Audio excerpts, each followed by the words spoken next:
It's starting to broadcast at the moment. I'll give you a little intro as to what we're going to do. So Dustin and I have known each other for about 4 years, actually just a little bit over 4 years, December.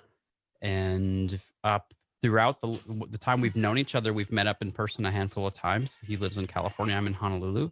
And we started like having conversations about the stuff that Elon Musk would talk about, like the multiverse and the weird stuff. And we would call each other once a month and be like, hey man, what do you think about the multiverse and this? And we just think our conversations are weird, and we really appreciate the growth that we bring to each other's lives. And so we just decided one day we should do these on Facebook Live, because that'll be awesome. And it'll be good practice for us to both learn better public speaking and to also ignore the fact that we're talking in public at the same time. So that's like the quick intro as to what we're doing. We are currently live right now. So if anybody wants to share your stuff, if you care, if you don't, I'm good. If you do, I'm good too. And then, yeah, how's everybody doing today? What do you guys want to get into? I'll be honest. So I've been working a lot today. Went on a hike and been working on a bunch of stuff on the computer. And I was not excited to do this call. I had to definitely talk myself into being excited about it. So that's sort of an indicator to me that this is probably going to be a really fun call, because I was feeling a lot of resistance to doing it. I really just want to go stand in my kitchen and eat my dinner. However, here we are. Oh man, literally, McCare took Charlie out of the house for like 40 minutes, and she'll be like, I'll be back right at 4. And I was like, totally cool, no worries. I'm holding Pippin. Pippin threw up at me 4 times, which is what all this is. And so I was going to change, but I really wasn't. I had no intention to at all. So it was just, I don't know. I'm excited to be here. I'm excited to see new faces. Lauren, thank you again for being here again. Lee Rose, thanks for, Lee Rose, what do you do? I mentor women in leadership. Oh, fantastic. Love it. And I'm the founder of a global women's project. What's your biggest challenge inside of that? Whatever it is you do, like right now. My biggest challenge? Ooh, it's being compassionate with other people's bullshit excuses. Mm-hmm. And like staying enlightened even when I hear it, and staying connected to my love for them, and like really getting the human experience, people's human experiences, and being okay with being told no, and celebrating the yeses and the little teeny tiny breakthroughs. What kind of bullshit? What's one of the bullshits you've heard recently that's been like just like nails on your face? It just really crushes your soul. Oh, I don't have time. Oh, Leah, we have a whole money. hour. Oh, I don't have time. I don't have money. Okay. Oh, I don't have time. Sorry, my bad. No, I have time. That's how you are hearing those excuses. We're like, come on. I don't have time. I don't have money. Okay, right on. Yeah, that's what I'm hearing a lot of right now. And like in that, just like not understanding it and not playing along, being on the other side of the conversation and standing for like what is possible if that person does decide to take their life into their own hands. Do the discovery work and do the work and dig into the uncomfortable places. And it's really easy to like buy in to that excuse. And it's even harder to not buy in. And for me, at least, like that's my growth edge right now. Interesting. I really like that. Justin, last week's call challenged us to, I'd say probably 10 days ago. He's like, Ryan, I'm bringing a challenge to our Monday night call. And I was in. Oh, he's frozen. Uh-oh. Ryan, you're frozen. Uh-oh. He's about to make a really good point too. I know he was. Come on, internet, recover. Right. Oh, He'll come back. I'm getting so excited about Thailand. I'm kind of nervous at this point.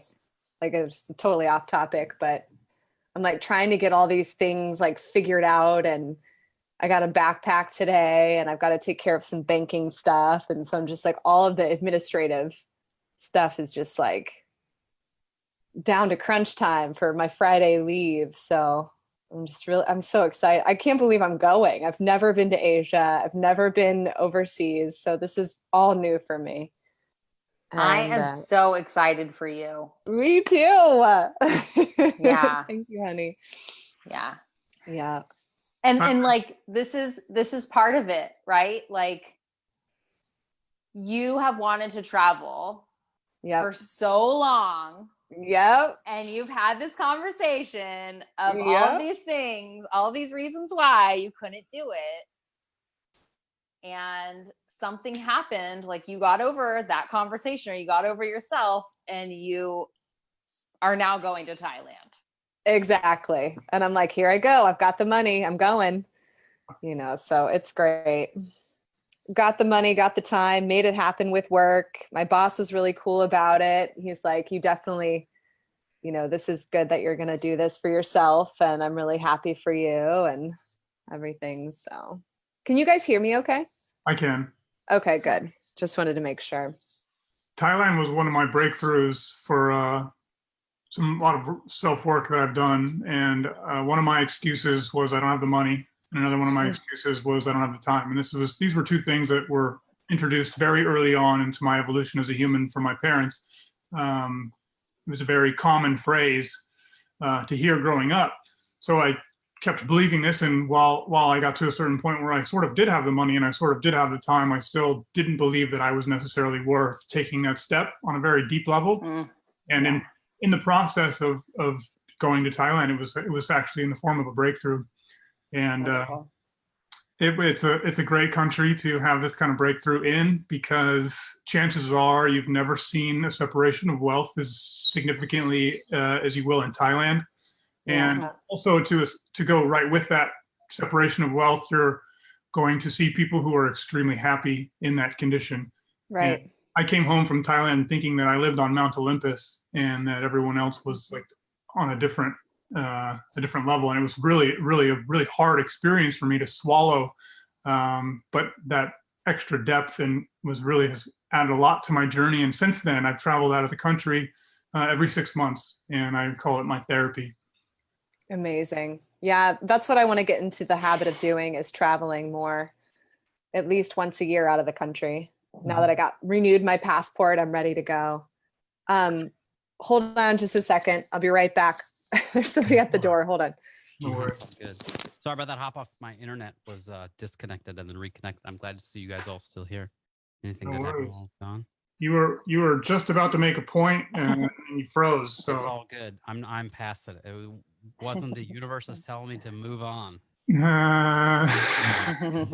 It's all good. Move on from stuff that happened all last week. And yeah. Amber and I recorded a podcast on Saturday. Just want to share this because just to see, this is just me taking responsibility for me. And the topic of our talk was like the start of this freaking stupid Gillette ad, but just like the discussion between men and women about masculinity, toxic masculinity, et cetera, and that little red MAGA hat kid when the Native American video came up, and it was very early, and we were both like, fuck that guy, more or less. But then, of course, last night and this morning, the entire video is released, and how like he's actually didn't really have anything bad to do or say at all, and the situation was entirely different than that at all. So we actually, just before this, with Pippin strapped to my chest, we re-recorded the intro to take responsibility for what we had said and the stance that we had taken, yet left the content in anyways, because I think it's important to not hide that. And so that's just, I'm just sharing that to share it because that's like what's really on my heart right now, and how I love what Leah Rose like said about remaining enlightened. And I, like myself, can be super guilty of this. I was like getting so caught up in the work I do and the people I talk to and the breakthroughs that are made, and just be like, oh, I got this life. Like, yeah. And then all of a sudden you pick up this one thing and then you take this hard stance. And I was absolutely in the wrong. And it's really easy to fall into that. And so I really understand and hear what you're saying, Leah Rose, when you mean, because that's like one of those things. And I know we've talked about this a couple times in the last few weeks. I think when Darren and Tanner were here, about like once a month, like really, yeah, Tracy, you don't say, to really check in to be sure that the stuff that we're learning isn't the same stuff that's making us full of shit. So yeah. So that's what's up with me at the moment.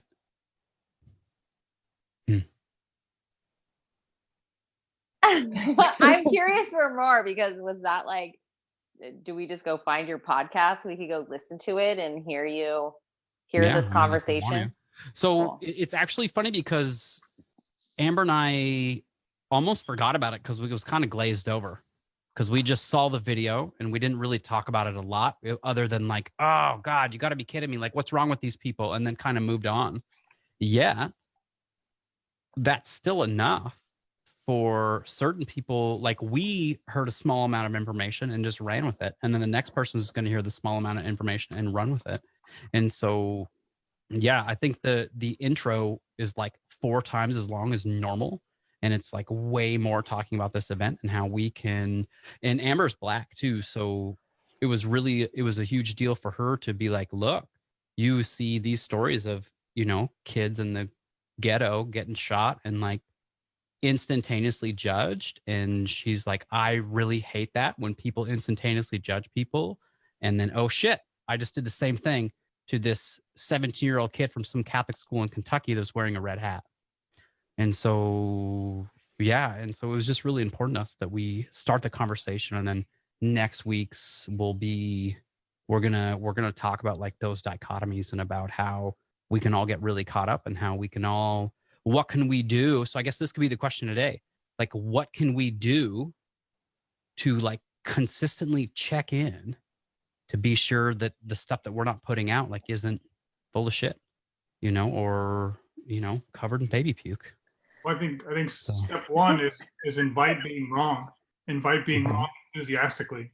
And that's a subtle thing that most people aren't willing to do, or I shouldn't say most people, but far too many people aren't willing to do, is to invite being wrong. Like, I've made a million mistakes and I plan on making at least a million more.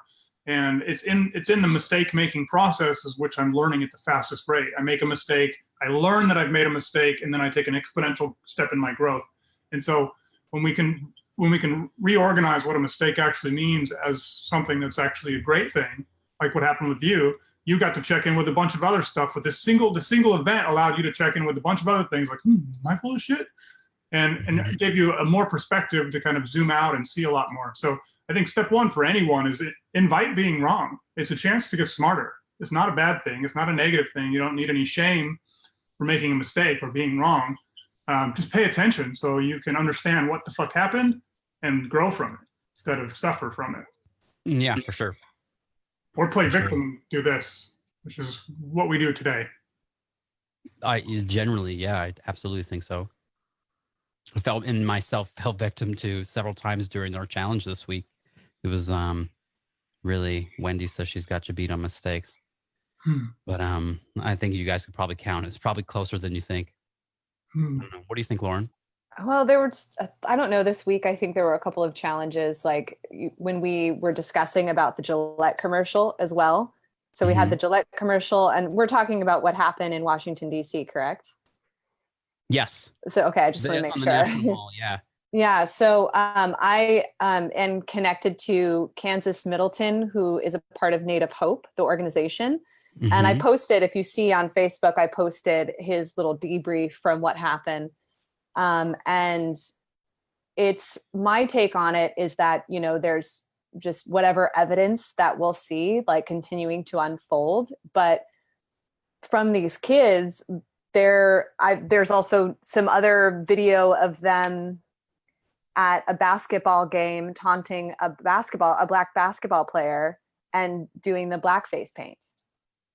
So this behavior, if there's consistency in the behavior and there's evidence of that, like, you know, kind of just seeing that he was just standing there playing the drum and saying a prayer, and he's standing there with a smirk on his face. And to me, that feels this, like, he's resistant to seeing him for who he truly is, standing there playing prayer, respecting that, respecting the elders. There's laughing, there's cheering, there's chanting, build that wall, build that wall, and not even taking in consideration, like trying to understand them, you know, understand him.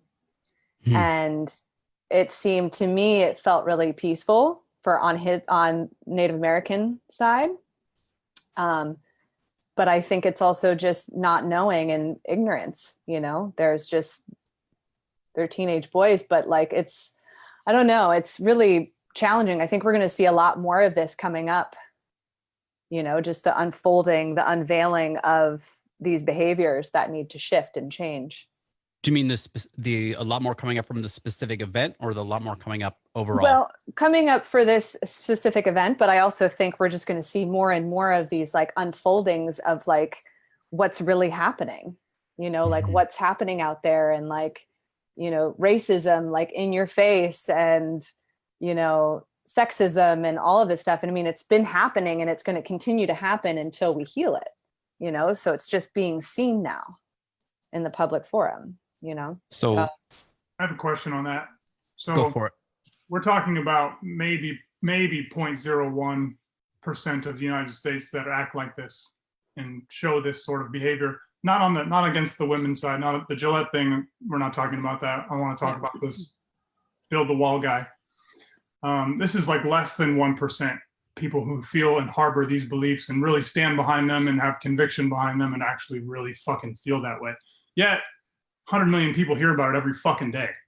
And is this helping the problem, or is this making the problem larger? And it's just something really curious to think about, where we are pounded every single day like a fucking fire hose by this bullshit administration's decisions, and every single move, every single statement. It's like a fire hose of energy being blasted on us through every single media outlet that we have access to.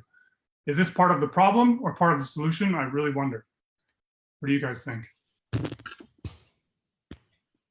Go ahead, Lee Rose. I mean, technology is amazing because it gives us access in forums like this where people can have conversations with each other. And at the same time, mainstream advertising and the media that is blasted at us, I think, you know, just even watching the television, if you jump on like channel 2, you watch 2 hours, 2 minutes of a show, and then there's 6 commercials, and it's just like too much. I feel like it's just way too much. Just personally, for my own self. I don't have a TV, but I was up at my parents' and watching some TV, or I was in Vegas watching some TV, and it was just ridiculous, the amount of consumerism and like just the marketing and the flashy advertising that's just all over the place. I think it's a little bit too much. Oh yeah. Myself. We're definitely being bombarded with information continuously, and you know, at the same time, it's like I want to be informed, and I want to be on like these social platforms to be informed and to know what's happening, but then also just need to retreat. And I think that's why I'm like so excited to get out of the country, because I'm just like, all right, I need a minute away from it where I don't know anything, you know, like I don't want to know everything, but then I also want to be informed, you know. It's just like, how do you pick and choose? You know, it's like I follow Democracy Now! With Amy Goodman because I feel like that's a credible source and I feel comfortable with that source, you know. So, and they just facts, whatever's going on, you know. I don't know. I think it's your source too. And then, you know, how they algorithm and how they like on social media, it's like we get only what we want to see, but then like other news sources see what, like, you know, conservative and Democrat kind of platform, like, what am I trying to say? I guess I'm saying that like we're fed the news we want to see. Does that make sense? Totally. Yeah. I like, because I run a global women's project a lot, and Facebook finds me liberal. What I see is very much feminine, like marketing towards women, Totally. you know, media towards women, and then very liberal stuff. I will never see anything from Fox News. Although I have to say, my husband, he's definitely on the liberal side, but he reads Fox News to be educated on what the other side is saying, which I think is important. But I don't really do that. I don't know. I try and stay out of like very opinionated forums myself. But It's a challenge. I'm like you. I haven't had a TV in a little over 2 years yet, so that's just brought up an interesting thought. Like I have Amazon Prime and I have Hulu, and I probably watch about a half hour to 40 minutes of TV a day, and I pay for the no commercials. But then it's just like, who said, well, now you're paying for the advertisement that you want, and so the little bit of advertisement that you do get, it's just filtered by this company in which you've agreed to agree with for your $17 a month or whatever it is. And so it's really fascinating. And for me, like, I go out of my way to find people arguing with each other just because I like to study people and why they fight and how we can resolve that. Like, so I go out of my way to do that. And I also, in some weird sadomasochistic way, like kind of enjoy the you know, Donald Trump and his inciting of insert blank for whoever you are. And it's just, I mean, I've talked to Lauren and Dustin both about this topic yet to no end, to just see, like, it's fascinating to see. And I think this comes back to the Native American and the assumption of that he's being peaceful, and then the assumption of the kids in the red hats that they're doing something else. But Tracy in the comments brought up there's a 90-minute video that shows the entire event unfold. And if you haven't watched this 90-minute video, like the first hour and 15 minutes is this other group called the Black Hebrew Israelites, whom I've never heard of until yesterday, like absolutely going after this group of kids because of the way they're dressed and how they look and from where they're from. And it's like, oh, and so that was like the big thing for me. And so, and I guess the question is, it's like, okay, so we have one data point, which is the still shot of this smug kid looking at this Indian guy. And when I bring that by myself and I put it in front of my face, like, I'm uncomfortable and I don't like that guy. Yeah. That's just the way it is. But then, okay, cool. So now I pull the string and now I have the second data point. And is that enough to pass judgment? The third data point, fourth data point, fifth data point. Is there ever, you know, regardless of how much data do you have, like, is there ever a right or wrong time to be like, I judge you, you suck, or I judge you, you're awesome? And how can we maybe move past that need to do that, per se? That's Well, it's interesting because it's just this moment in time that happened, you know, and then there's this 90 minutes of other things. So it's like this moment in time, and the energetically for me seeing it, I'm just like, wow, that's a really powerful moment, which was captured, you know, where he's playing drums and they're looking at each other, and it's kind of like this, like, all right, this tipping point almost of energies, you know, like you have like this other group, obviously there, you know, it's just two sides facing each other, like two people, two sides facing each other. Energy is being exchanged, whether there's words being said or not, you know, so it's like they're standing their grounds in their own way and how they do it, you know, like, I don't know. It's just, it was really, of course, for me, like my own feelings is that I really support the Native American perspective. And I don't support the Trump supporting perspective. That's just me, you know, and not that I don't know. I feel empathy, you know, for the Native American culture and how the land was stolen from them, and like how there's, you know, all these missing pieces to their puzzle. And like, I feel this drive to support and acknowledge them even more than I want to acknowledge the Catholic kids with the red hats. And that's a good Yeah. moment to check in with. It really is. It really is. Yeah. Because I was exactly the same way. Mhm. And then I saw this video, and Tracy's posting the verbatim comments that were made. You can go back and check these out later. Yeah. But it's an interesting challenge. It's a very, very challenging thing. And you're talking about that moment in time. And my hope is that all the blowback that this kid gets and the school gets, that he like, I think the interesting thing is to what the symbol of that hat has become. Yes. Some people will tell you that it's the new clan hood, you know, Mhm. and that's just what they believe. And I think to a certain extent that the media has done a very good job of painting it to that. And, you know, I saw a guy wearing one here in Hawaii on the beach, and I was like, what? Like it was just weird, you know? And so it's really, really, really, it's just interesting. It's fascinating to see how like unintentionally that picture is painted, and how it's like, oh man, I hadn't even realized that I'd accepted that is what that symbol means.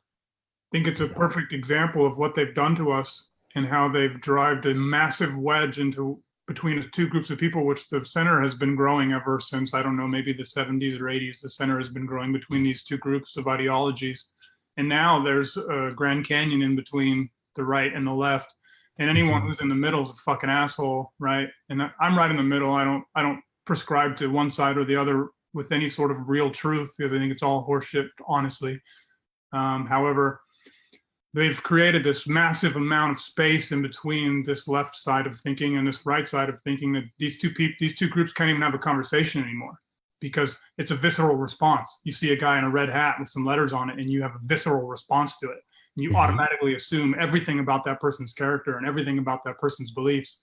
And that fucking sucks. That sucks that that's the country we live in. It sucks that the media has done that to us. And it breaks my fucking heart that intelligent human beings that are all pretty much the same can't even have a conversation about an idea without having a visceral response and wanting to attack each other. It's heartbreaking that they've done this to us. And they're setting us up for civil war. And it's only a matter of time that this whole house of cards of anger and hate implodes on itself, because it's not sustainable. People can't live this stressed out this much all the time. They're going to crumble in one way or another, spiritually or metaphysically, somehow, some way. There's an end point, and it's coming. You just can't live like this. That you're not the first person I've ever heard that from, and I don't know if I agree. Yet I do. It's a cold civil war. It's a cold civil war that's happening sure. today. Like no, I. But on the other hand, it's like I've watched The Handmaid's Tale and think that we're 5 minutes away from that at the same time. You know, so it's a very interesting thing to like, man, is there really nothing that we can do, or what do we do? Continue to do what we do? Like I don't know. I just want to wake up and do the best to talk civilly and lovingly to my wife and my family, and to do best, and then take that down the hill to wherever it is that I go, and just bring people to the middle. Yeah. So, well, I heard this. I don't know if you guys know who Jordan Peterson is, and he's another polarizing gentleman in the media whom I have my own opinions about, both good and interesting. But he talks about just what you said, like the discourse. He says the thing that keeps us together, and the one thing that he would like people to acknowledge, is that the left can go too far. And I think a lot of people on the left don't think that they can. And again, like Leah Rose brings up, that Facebook thinks you're liberal. They think that I'm a moderate, whatever that means. And is really interesting is when you look at those labels, and it's just like, it's just, yeah, why aren't we able to have a conversation? Why this insecurity that we've been breeding for centuries and centuries and centuries? And it's just like, Because yeah, I don't people are know. terrified to be wrong. It goes back to what we were talking about earlier. Mm-hmm. People are so afraid to admit, look, I made a mistake. And so they cannot learn past that fear. We just can't see past the mistakes we're not willing to admit. And they have this really strong opinion. If they aren't willing to admit that they made a mistake about that really strong opinion, then there's no way they'll find the middle. I used to be a super hardcore conservative. I used to listen to conservative talk radio every time that I drove a car, and I believed this horrible rhetoric. I was probably like in my late teens, early 20s, and then just was like one day woke up like, whoa, this is crazy, and haven't been the same since. But that was me making a mistake, realizing that I made a mistake and being like, oh, okay, I can learn from this. And I still understand those philosophies and understand what it means to be conservative, and I'm in alignment with some of it, and I'm not in alignment with a lot of it, and I'm okay with that. Yeah, I think that I'm sorry. No, go ahead. No, please. I think too, I'm hearing this a lot in this age range. So I don't know how old you are, Dustin, but a lot of like this divide between Republican and Democrat is like by people older people, 40s, 50s, 60s, that have been, that were around during Reagan and like during the wars. And I'm finding now, like, especially being around younger people, it doesn't matter as much. And there's like, I even find myself in a divide because I'm like very liberal when it comes to women's rights, humans' rights, trans rights, being gay or lesbian, I'm bi, like how you express yourself. I'm also a business person. I run a corporation with my husband. I tend to have be more moderate in that sense because I am behind the scenes, and like how a business runs and how much taxes we pay and like how much the government is all up in our shit. And some of that stuff rubs me the wrong way. But I'm definitely finding there's a new conversation that is wanting to be had right now. And it's like, it's almost like uniting both parties. Like, why do we have to have that divide? Why can't we just have one party? Like this whole thing with the Democrats and the Republicans, like there's a whole government shutdown because they can't get their shit together. And there's people that are suffering because of this. And that's not fair. So. Go ahead, Lauren. Oh no, I'm just listening actually right now. Oh, I thought I saw like a little hand. No, I'm like, yes, to Leah okay, Rose, cool. like, it's just like, why can't we merge together and have that conversation? Like Dustin and Leah Rose were saying, it's like, because I have family members that are Republican and have more conservative views, and they're older, and like they just, they don't believe in these certain things that are dividing us at all and don't back it. But it's like this, we're now in this big question mark phase where it's just like, what the fuck is going on here? Like, how do we even get ourselves out of this mess? And I just like, I feel so detached from the government, except for paying my taxes. Like, I feel completely detached. Like, I'm just like, this is just has nothing to do with me. Like, as far as, and like Leah Rose was saying, the rights of human rights and, all, that type of idea around the government. But I don't think that should even be under a government umbrella. I think that's just should be a given, the rights for being a human, like, so I think that's just where it gets confusing, where it's just like the control thing, and so I don't know. And I think the division, they're doing it on purpose. They Totally. want the separation. And I Mhm. think that's the challenge here, is just like, how do we be like, hello, see through that? You're human. We're human. We're doing this together. And, you know, what's his name? Philip, I believe, the Native American that was drumming, or is it Nathan Nathan Phillip? Phillip, I Nathan. think. Yeah, Nathan Nathan Phillip. Phillip. Yeah. So after that happened, he was very like, I wish they would put their energy to good use. To me, that felt really empathetic, because he was crying and he's just like probably overwhelmed with like what's happening all around him in the 90 minutes. You know, we have like some bigotry happening over in the corner with what was happening. What is it? The Black Israelite. The black Hebrew Israelites. And I did see a little Yeah. snippet of that video, and they were just like, I mean, just throwing it at them, you know, with just anger and hate. And I think, to me, it just felt like Nathan Phillips was just drumming and being like standing in this power of like energy of music and prayer, and just standing there with it, you know. And then after that, you could see his release of like, I just wish they would put this energy to good use, you know, or like whatever was happening. And just like, who knows what was going on in each individual's head. Mhm.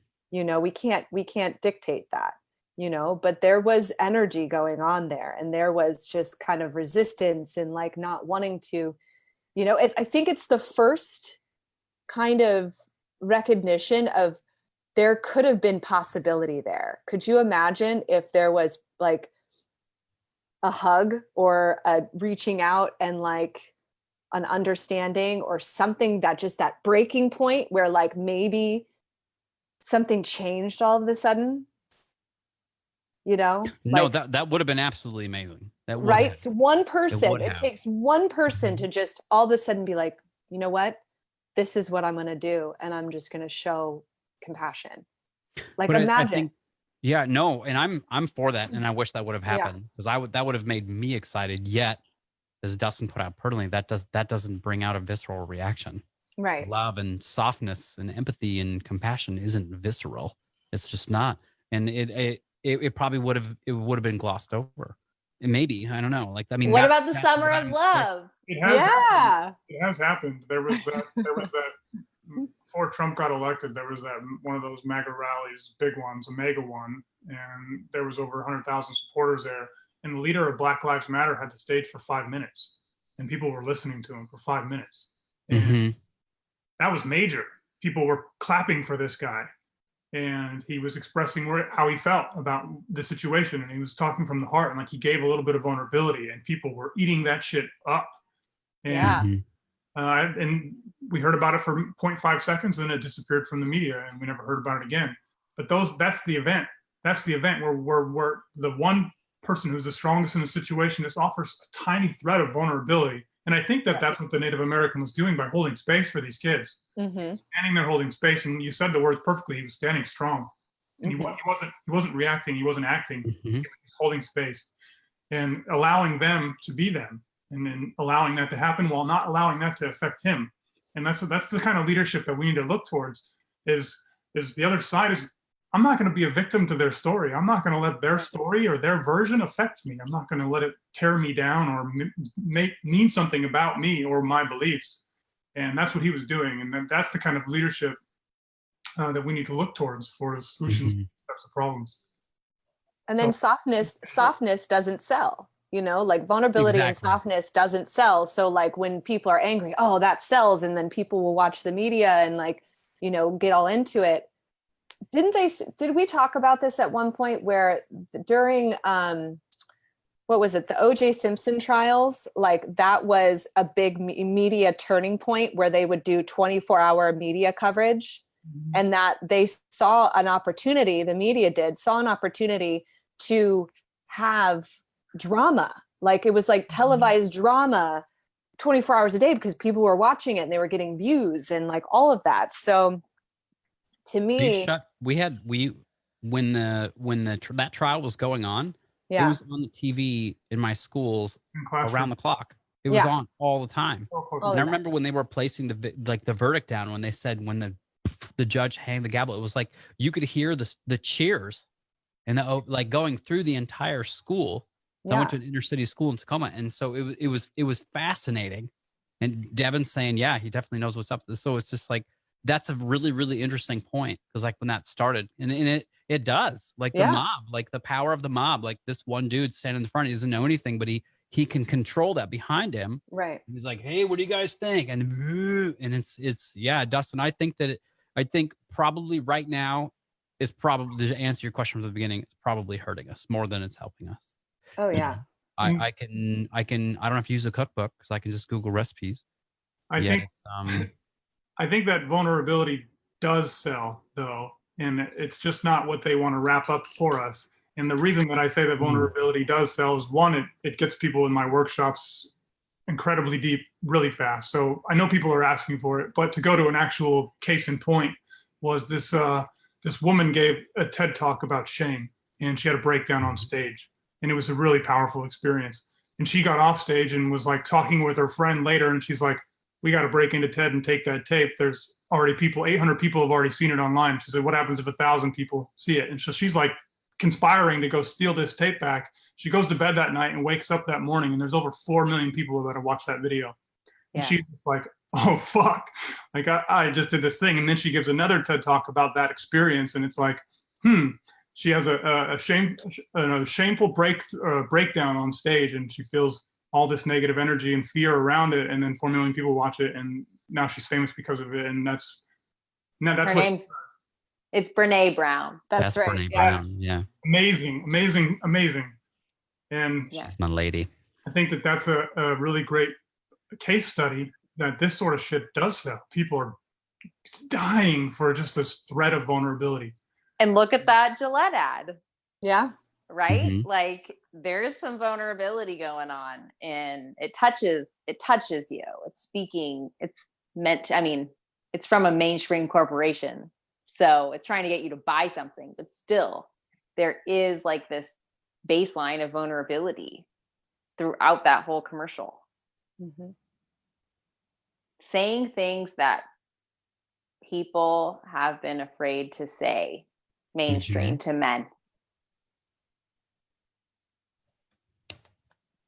Shout it from the rooftops. Yeah, We I'm all need to hear it with over you and 100%. We're about that life over here. Yeah. And I learned that from women, because I didn't learn it on my own. I unfortunately had a lot of the automatic programming that commercial talks about as a young man, and made a lot of really poor decisions around the way that I treated women and the way that I viewed women without even really realizing it. And I'm like a heart first kind of guy, and I really am a loving person. And these were automatic things that I was doing that I didn't even realize. And again, admitting that I made a mistake, I was able to learn a tremendous amount. And now I'm like a flag carrier for this movement, for this Me Too and this feminist idea that shit's not even close. And until we have at least equal representation in politics, we're not even fucking close. And pretty much all of the government is rich old white men, and that needs to change before the system changes, unfortunately. And it takes us paying attention and having conversations like these to get there. And people like me and Ryan having conversations with other men, and not making that behavior safe, and also not making them evil either. Right. Holding space for their truth, and then maybe showing them something else. Yeah. And I see that's the thing about this kid with the red hat that Amber and I really, really caught ourselves doing, is that we saw this picture, this moment in time, and we made him evil in our reality. And that's something that we don't want to do. We do not want to get caught up in that. And we also want to admit to people that happens, like it happens all the time to everybody.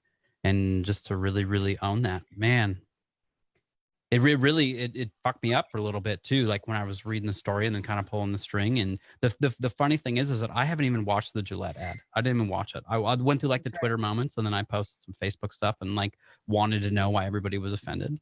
because I'm not like and Lauren and I had this conversation last week, but it's just like because I know all the shitty things that I've done as a guy, and I like have 2 girls. You guys saw my daughter's 4 months old, and my other daughter's 2.5, and I don't want them to be subject to that, and so it's too important for all the guys that are watching this. I think it's like Devin and Ian and people who hang out here anyways.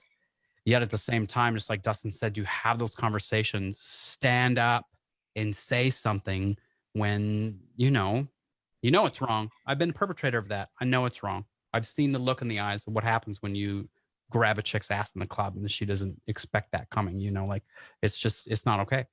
It's not. And to, stand like Dustin said on the mountaintop, scream it. It's not okay. And, I think that's being masculine. That's taking responsibility for your shit. Like that's what we're lacking. It's accountability. Accountability. Yeah. People are like up in arms. Oh, masculinity is not toxic. Well, that's not what we're saying. It's really not. It's just that there's this version of it that it is, Right. And, I'm willing to take accountability for that for sure.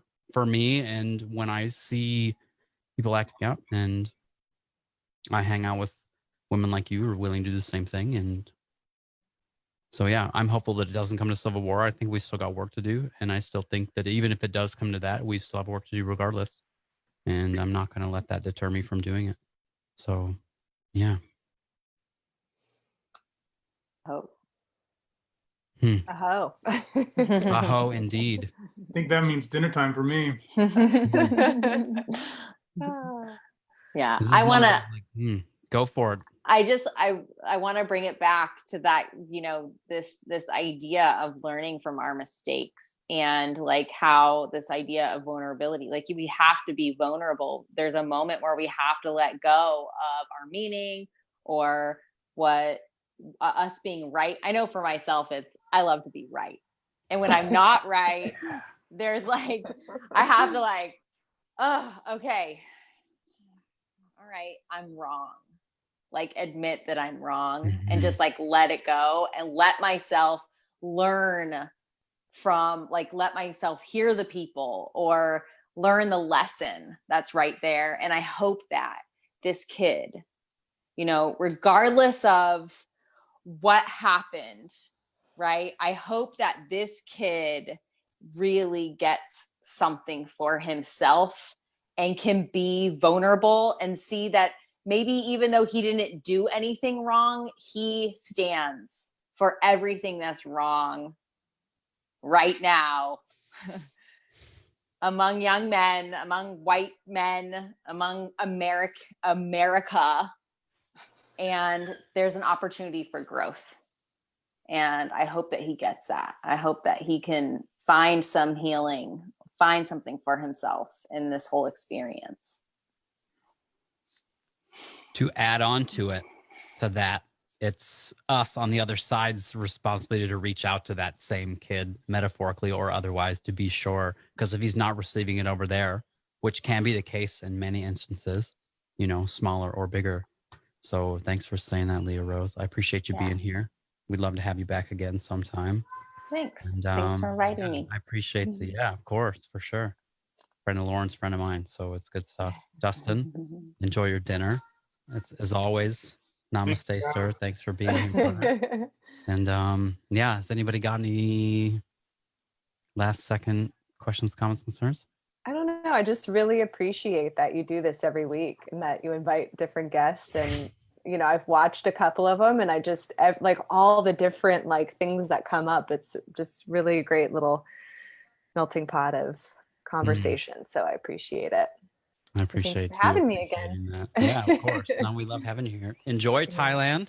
Please. Thank you. Yes, please. Enjoy Thailand. Yeah, that's gonna be a hard line in the sand. I just know it. know it. So and then we'll be back on next or the following Monday, or Julie and I will be on to. Yeah, you have Julie and Julie and you will be back the Monday after. Like, give us the download from what you guys found over there in Asia in exactly the same place you are now. Yep. All right. Thanks a lot. All right, we'll talk to you guys soon and go do something weird. Go eat. Yes. Yeah, go eat. Eating's weird. I'm gonna go hang out with my kids. Later. Bye. Bye.